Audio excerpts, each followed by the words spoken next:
Selam arkadaşlar, kanalımıza hoş geldiniz.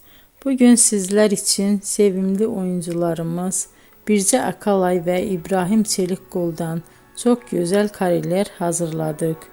İbrahim Çelikkol, Kör Düğüm, İffet, Siyah Beyaz Aşk, Merhamet ve birçok dizide rol almış ve herkesin beğenisini kazanmıştı.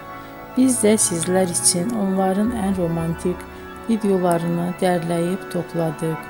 Arkadaşlar, kanalıma abone olup yorum yazmanızı, videonu sona kadar izleseniz çok sevinirim. Herkese teşekkür ederim. Bizden bu kadar arkadaşlar.